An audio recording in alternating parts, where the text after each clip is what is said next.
I felt the ground shift beneath me. This couldn't be happening. Ladies and gentlemen, John's voice rang out, calm yet filled with intensity. There is something I must say. He looked at me, his eyes full of sorrow and something else, determination. I need to reveal the truth. Chapter 1. Family and Pressure. Being the youngest daughter in a once wealthy family isn't as glamorous as it sounds. Sure, there was a time when we had grand parties, expensive cars, and everything money could buy, but those days are long gone. Now, all that's left is a decaying mansion, hollow echoes of the past, and a family desperately clinging to what's slipping through their fingers. I try to help in any way I can, cooking, cleaning, anything to make life a little easier, but it never seems to matter. In their eyes, I'm just the plain, unremarkable daughter. You'll never be like Sophia, my mother often says, her voice cold and dismissive. She doesn't even try to hide her disappointment. Sophia is the star of our family. She's beautiful with a face that can light up a room and smart enough to charm anyone she meets. Everyone adores her, especially our parents. She's our only hope, they say, whenever the topic of our family's crumbling finances comes up. Me? I'm just there. I remember one night, I tried to join a conversation at the dinner table. My father, a man with a stern face and eyes that could pierce through stone, barely glanced at me. Let the adults talk, dear, he said, waving me off as if I were a child. It stung, but I kept quiet. I'm used to it by now. Sophia, on the other hand, was the center of attention. She spoke about her plans, her accomplishments, and every word was met with admiration and pride. I sat there, forcing a smile, even as my heart ached. When my parents look at Sophia, they see salvation. When they look at me, they see a burden. The pressure on Sophia is enormous, but she handles it with grace, or at least that's what everyone thinks. When the family's finances started crumbling, they put all their hopes on her, and she delivered. In her own way, she got engaged to John, a wealthy heir from one of the most powerful families in the city. He's kind, generous, and completely smitten with her. I don't know how much of it is genuine and how much is an act, but I know why she did it. For Sophia, love and marriage are just tools to keep her status and to lift our family out of ruin. It's hard not to feel invisible next to her. Sophia's beauty and charm draw people in like moths to a flame, while I stand in the shadows. Our parents don't say it out loud, but I know they blame me for not being more like her. One afternoon, I overheard my mother talking to my father in hushed tones. If only she had half of Sophia's looks and brains, she said, referring to me as if I weren't even a person. My father sighed, a heavy sound full of disappointment. Sophia is our only chance, he replied. I left before I could hear more. I didn't need to. There's a part of me that admires Sophia. She's everything I'm not, confident, dazzling, and strong. But there's another part of me, a darker part, that resents her. It's not her fault that she's the family favorite, but sometimes I can't help but wish things were different. If I were smarter, prettier, more useful, maybe they would see me too. I was in the garden when I first heard about the engagement. Sophia came striding in, her smile wide and triumphant. I'm getting married, she announced, her voice dripping with pride. Our parents rushed to congratulate her, showering her with praise. I stood at the edge of the crowd, clapping softly, trying to ignore the hollow feeling in my chest. John was their ticket back to wealth and power, and Sophia was their golden girl who made it happen. I didn't matter. I never did, but as I watched her bask in their approval, I couldn't shake the feeling that something was about to change. And deep down, I knew it would involve me, in ways I couldn't yet understand. Chapter 2: The Accident, and the unmasking. The news hit like a punch to the gut. One minute everything was fine, and the next, our world was flipped upside down. John had been in a car accident. I remember standing in the hallway when the phone rang. My mother answered, her face going pale as she listened. No, it can't be, she whispered, her voice trembling. Sophia and I exchanged a glance. For the first time in a long time, there was fear in her eyes. Real, raw fear. We rushed to the hospital. The drive felt like it took forever, even though I knew we were speeding. I tried to speak, to ask questions, but nobody was in the mood for answers. Sophia stared straight ahead, her jaw clenched. When we arrived, a doctor pulled us aside. John survived, he said, his tone serious. But he has a severe spinal injury. We don't know if he'll ever walk again. The words hung in the air, heavy and suffocating. I couldn't breathe. Sophia, however, was eerily quiet. At first, I thought she was in shock. But as the days passed, it became clear that her silence was something else entirely. The first few days, she tried. She'd visit John, sit by his bed, hold his hand.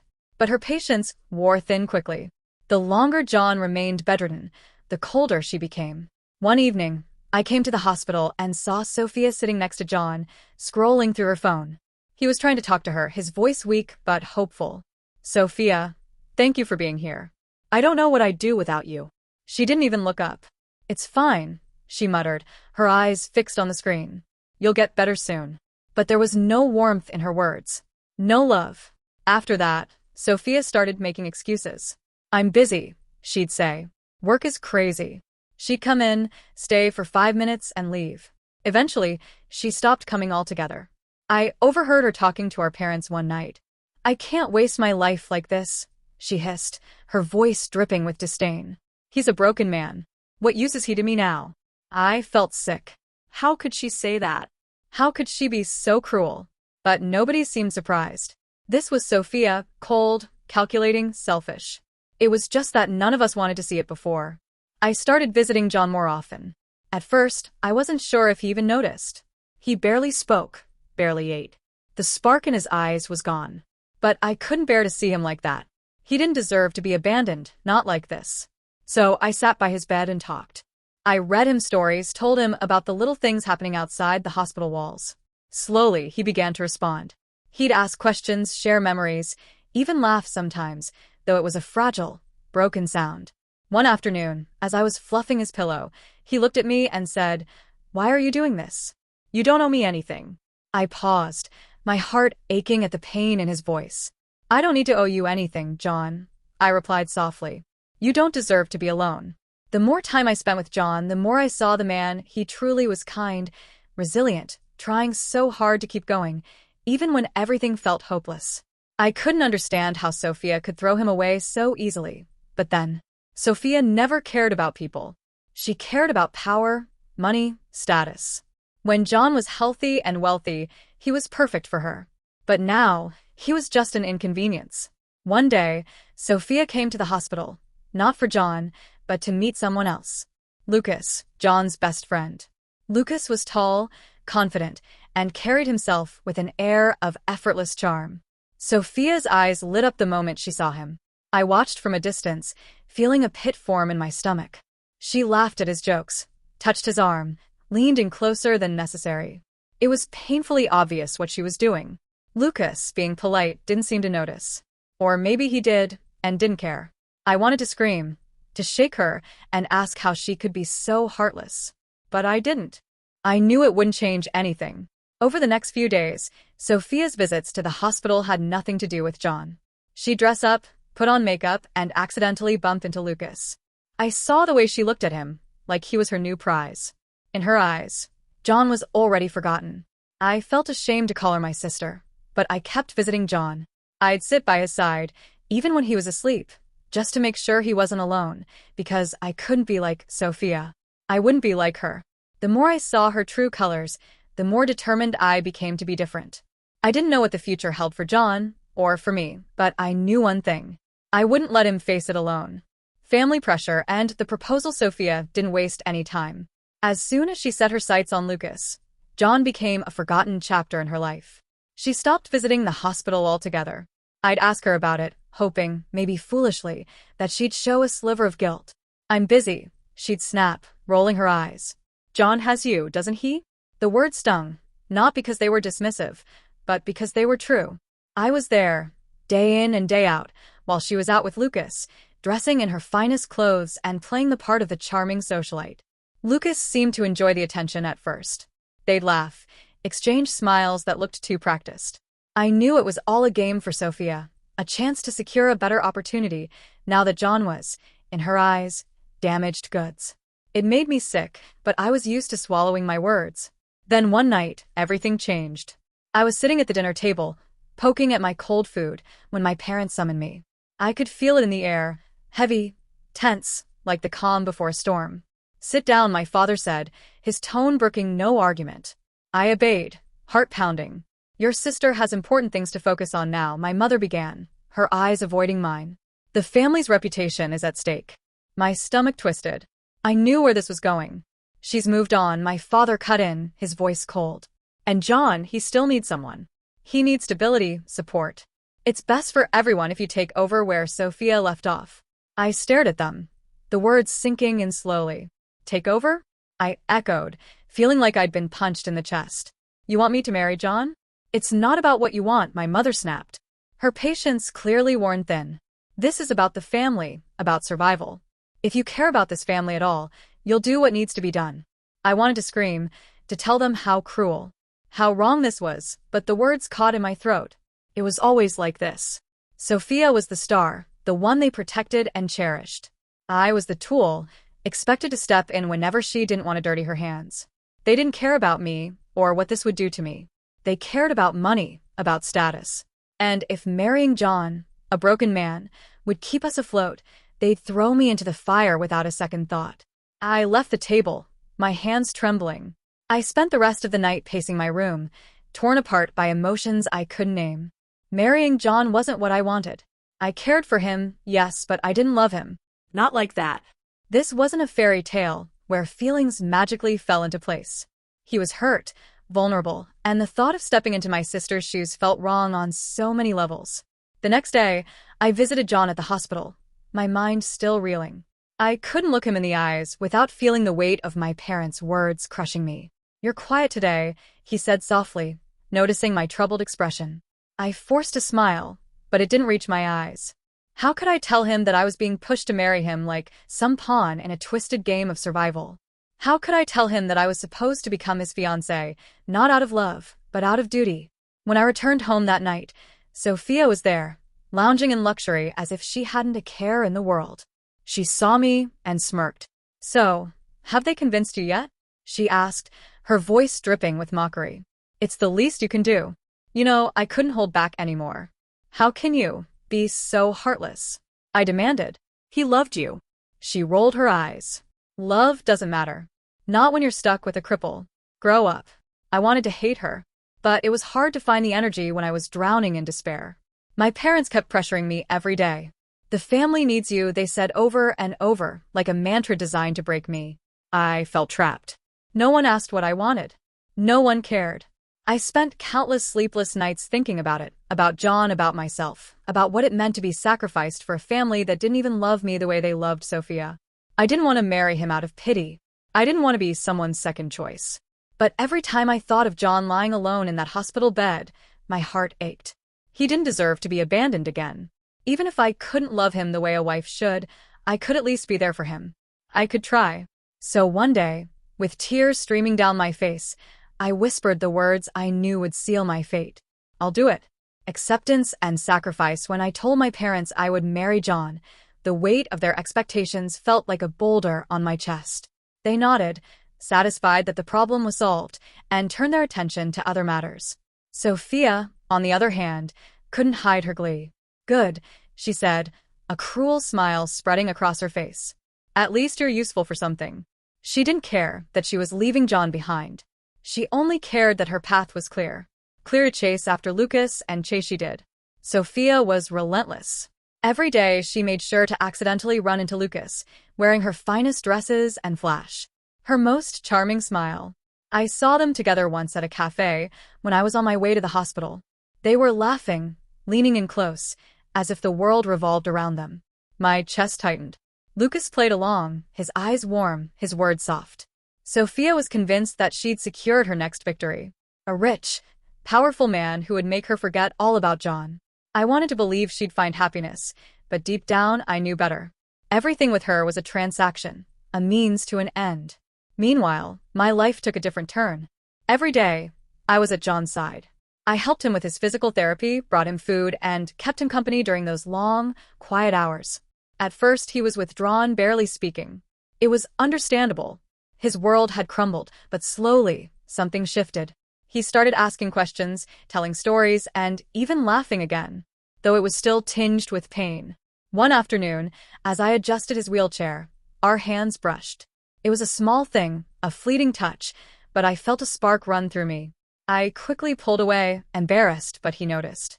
He glanced at me, his eyes searching mine, and for a second, I thought he might say something, but he didn't. We moved on as if it hadn't happened, but I couldn't forget the warmth of his touch. There were other moments, too, like the time I was helping him stretch during therapy. I leaned in to support his back, and our faces ended up inches apart.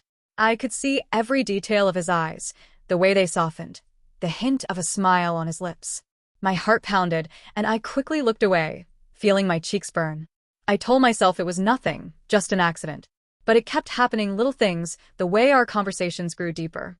The way he'd smile at me, not just out of gratitude, but with something more. And the way I found myself wanting to make him smile, no matter what it took. One evening, I brought him a homemade meal. I can't promise it's as good as restaurant food, I joked, placing the plate on the tray in front of him. He looked at me with such genuine gratitude that I had to fight back tears. "It's perfect," he said quietly. As he ate, he told me about his childhood. Stories he'd never shared with Sophia. I listened intently, hanging on to every word. When he finished, he looked at me, a soft expression on his face. "You make this bearable," he admitted. "I don't know how, but you do." His words stayed with me long after I left the hospital. I kept telling myself that this wasn't love, that I was just doing my duty. But deep down, I knew better. My feelings for John were changing, whether I wanted them to or not. I couldn't control the way my heart raced when he smiled, or how my chest ached when I saw him struggle. I was falling for him, and it terrified me. This wasn't how things were supposed to be. I was meant to be the replacement fiancé, the dutiful one who stepped in when Sophia walked away. But it wasn't duty keeping me by his side anymore. It was him. It was us. And that scared me more than anything else, because love, real love, was dangerous. It left you exposed, vulnerable, and I wasn't sure I could survive another heartbreak, but I couldn't walk away either. So I stayed, hoping that whatever we were building between us was strong enough to withstand the storm. Chapter 5: Growing Bonds and New Beginnings. The weeks turned into months, and the hospital visits became the rhythm of my life. Each day, I spent hours with John, helping him regain strength, sharing meals, and talking about everything and nothing. It was slow, sometimes painful progress, but every small victory was worth celebrating. When he managed to move his legs a few inches, I cheered so loudly that the nurses had to shush me. John laughed. A real, genuine laugh that made my heart feel light for the first time in what seemed like forever. I couldn't pinpoint the exact moment when our bond shifted from companionship to something deeper. Maybe it was the quiet evenings when we'd sit side by side, watching the sunset through his hospital window, the orange glow casting soft shadows on his face. Or maybe it was the way he started opening up about his fears, how he felt trapped, broken, and terrified of what lay ahead. I'd listen, holding his hand, reassuring him that he wasn't alone. One day, we were in the park just outside the hospital, a rare break from the sterile walls. I had pushed his wheelchair along the winding paths, and we stopped under a tree. The wind rustled the leaves, and for a moment, everything was peaceful. "You know," he said, looking up at the sky, "I used to think my life was over, that I'd be nothing more than a burden." I knelt beside him, placing my hand over his. "You're not a burden," I whispered, my voice steady, but my heart pounding. "You never were." He turned to me, his gaze intense. "It's because of you," he said softly. "You made me believe there's still something to fight for." I couldn't breathe. The air between us felt charged, like the world had paused just for this moment. Slowly, he reached out, and I met him halfway. When our lips touched, it was gentle at first, hesitant, as if we were both afraid of breaking whatever fragile thing had grown between us. But then it deepened, and all the uncertainty melted away. It was just us, raw and real, with no past to haunt us, and no future to worry about. In that moment, I knew I'd do anything to protect this love. Afterward, things changed, but in the best way. We were no longer just patient and caregiver. We were partners, facing whatever came next together. John's progress continued. Slow but steady, we talked about dreams, about the life we wanted to build. He still had his dark days, moments when the weight of everything threatened to crush him. But I was there, and he knew he wasn't alone. One evening, as we sat together in the small hospital garden, John took my hands in his. "I never thought I'd feel this way again," he said, his voice thick with emotion. "You've given me back my hope, my life, and I don't want to face any of it without you." He slipped a simple ring onto my finger. "Will you marry me?" Tears welled up in my eyes as I nodded. "Yes," I whispered. 1,000 times yes. But life, as always, had a way of complicating things. Just as our love story was beginning, Sophia's relationship with Lucas reached a fever pitch. They were inseparable, fiery, passionate, like a flame that burned too hot. I heard whispers of their grand nights out, the way they lit up every room they entered. To everyone else, they seemed perfect together. Then came the day they announced their engagement. Sophia made a show of it, of course, dressed in an extravagant gown, sparkling with jewels. Lucas proposed in front of a crowd, and she accepted with a laugh that was both triumphant and cruel. "We've always belonged together," she declared, casting a glance in John's direction. There was something in her eyes. Defiance, maybe, or victory. John remained calm, though I saw the tension in his jaw. "Congratulations," he said, his voice steady. "If that's what you both want, I wish you happiness." It was a clean break. No lingering bitterness, no grudges, just an end to one chapter and the start of another. But I couldn't help feeling like it wasn't the end of Sophia's scheming. The way she looked at me, the way her lips curled when she thought no one was watching. It made me uneasy, but I pushed it aside. For now, all that mattered was the man beside me and the promise of a future we'd build together. Chapter 6: The Wedding Day and the Unveiling of Truth. The wedding day was a spectacle. 2 couples, 1 grand event. It was the kind of lavish affair that everyone in town would talk about for months, maybe years. My heart pounded in my chest as I walked down the aisle, arm in arm with John. He looked at me with those steady, reassuring eyes, and for a moment, the chaos of my life felt bearable. Sophia, as expected, made a dramatic entrance with Lucas. She wore a gown that sparkled like a million stars, basking in the attention she craved. Lucas stood beside her, playing the part of the wealthy groom-to-be with practiced ease. The ceremony began. Vows were exchanged, promises spoken. I felt the weight of every word as John slipped a ring onto my finger. I loved him. I truly did. But I never expected what happened next. As the officiant prepared to pronounce us husband and wife, John took a deep breath and stepped back. The crowd murmured, confusion rippling through the guests. Slowly, deliberately, he stood up, completely, without any sign of weakness. Gasps echoed around the room. I felt the ground shift beneath me. This couldn't be happening. "Ladies and gentlemen," John's voice rang out, calm, yet filled with intensity. "There is something I must say." He looked at me, his eyes full of sorrow and something else. Determination. "I need to reveal the truth." He turned to the crowd. "My injury was a lie. I am not paralyzed. This entire time, I've been testing the loyalty and love of those closest to me. You see, I needed to know if I was valued for who I am or for my money." The room was deadly silent. "And Sophia," he said, turning to my sister, "you failed." Sophia's face went pale. Her hands clenched at her sides. "What? What are you saying?" she demanded, her voice shaking. "This is some kind of sick joke, right?" John shook his head. "I'm afraid not." He gestured to Lucas, who stepped forward, a sheepish expression on his face. "Lucas isn't who you think he is. He's not a wealthy man. He's a struggling actor, one I hired to see how far your greed would go." Sophia's mouth dropped open. She turned to Lucas, her eyes wide with shock and betrayal. "Tell me this isn't true," she whispered, desperation lacing her voice. "Tell me you're not just some actor." Lucas hesitated, then nodded. "It's true. I'm sorry, Sophia." He swallowed hard. "But I wasn't pretending about everything. I actually did fall for you." Her expression twisted, rage overtaking her features. "You fell for me?" She spat, her voice venomous. "Do you think I care about that? How much money do you even have in your account?" She laughed bitterly, her face contorting with disgust. "I wasted my time on a pathetic nobody." Lucas flinched, hurt flashing across his face. But he said nothing. The guests watched in stunned silence as Sophia's fury turned to humiliation. She pushed past him, stumbling slightly in her extravagant dress. "I will not stand here and be humiliated like this," she screamed, tears streaming down her face. Then she stormed out, leaving a wake of stunned murmurs behind her. I wanted to feel pity for her, but I couldn't. Not after everything. The room was still reeling when John turned to me. He took my hands, his grip warm and steady. "I'm sorry for all the lies," he said softly. "But the one thing I've never lied about is how I feel about you. You've shown me what true loyalty and love are. Thank you for staying by my side when I didn't deserve it." My chest ached with emotion, but before I could respond, my parents stepped forward. My mother's eyes were cold, her mouth set in a thin line. You, she hissed, pointing a trembling finger at me. You've ruined everything. You stole what was meant for your sister. You're nothing but a disgrace. I felt the sting of her words, but this time I couldn't stay silent.